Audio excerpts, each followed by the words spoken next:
bab niat.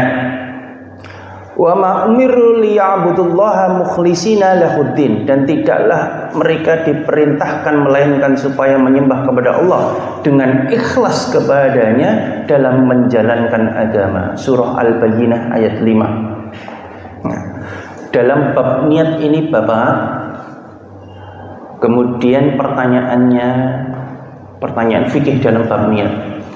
Ustaz, sebenarnya niat itu harus ada redaksi kalimatnya atau tidak, Ustaz? Misalkan, Ustaz, saya sudah terbiasa sebelum sholat itu usolli fardhu. Misal, usolli fardhu subhi rak'atain ma'muman lillahi ta'ala. Baik. Niat itu kemudian redaksi tersebut hanya berfungsi untuk memantapkan niat. Redaksi tersebut muncul pada era ulama Syafi'iyah. Bukan Imam Syafi'i loh ya.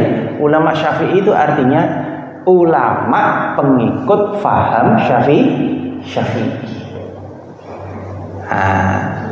Apakah tidak boleh Ustaz kita membaca itu? Boleh, tidak apa-apa. Sudah terbiasa itu, silahkan lanjutkan.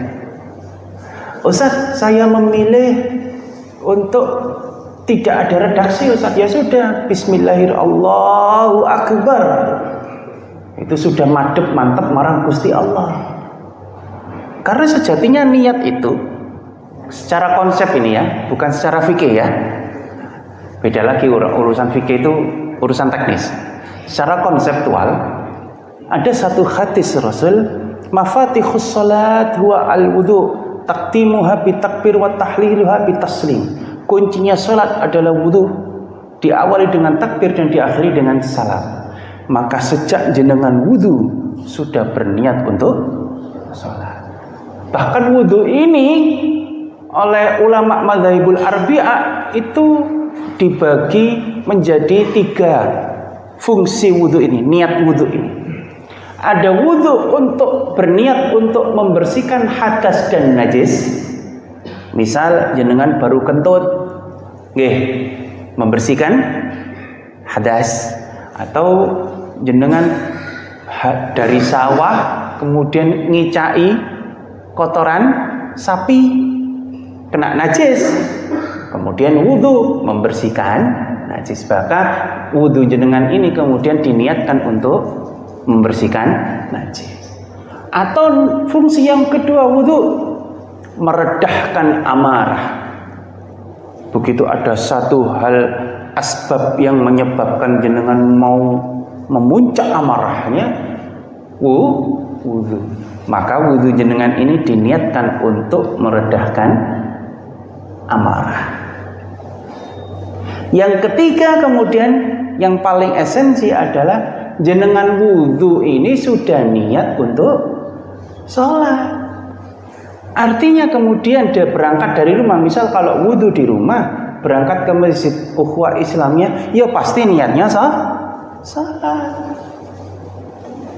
Tidak ada kemudian misalkan, wah jenengan misal naudzubillah min dzalik, misalkan mau main biliar, cek menang rek tak wudu sik. Tidak ada begitu. Maka wudhu itu ya ini 3 ini. Sejak akan wudhu, niat sholat ini sudah tertata. Sudah tertata. Maka ketika takbiratul ihram, kita mengucapkan Allahu Akbar.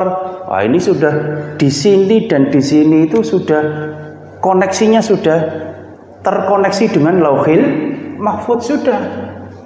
Bahasanya Sunan Kalijaga, madep mantep marang Gusti Allah. Sudah tidak mikir macam-macam. Pangapunten sangat kebiasaan kita ini kadang-kadang, ini salah satu syarat sholat khusyuk menurut Imam Al-Ghazali di dalam Ihya Ulumuddin, kitab Ihya Ulumuddin. Salah satu syarat sholat itu kita menjadi khusyuk, kata Imam Al-Ghazali, ketika takbiratul ihram itu kita sudah tidak ingat apa-apa kecuali Gusti Allah. Problem kita ini Bapak, kita ini kan manusia, makanul khata' wan nisyan, tempatnya salah dan lupa, wajarlah, ma'fu insyaallah. Ketika takbir, aduh besok wayahe nyicil motor, kurung gajian. Ketika takbir Allahu Akbar, besok gajian rek, nanti beli ini. Atau yang sering ibu-ibu itu kadang-kadang Allahu Akbar, aduh godok banyu gurung tak pateni mau di rumah.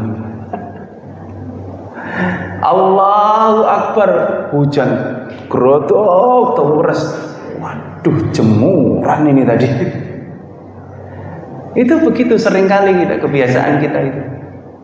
Nah, maka tester pertama sholat kita ini khusyuk atau tidak ini adalah niat.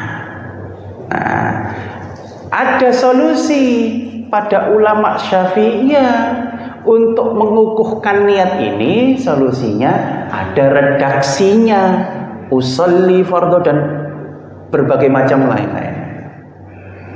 Ini bacaan redaksi niat dibaca sebelum takbir.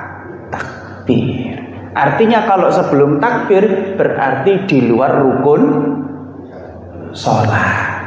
Kalau bukan rukun sholat dibaca monggo, tidak dibaca nggih tidak apa-apa. Tidak akan jadi problem.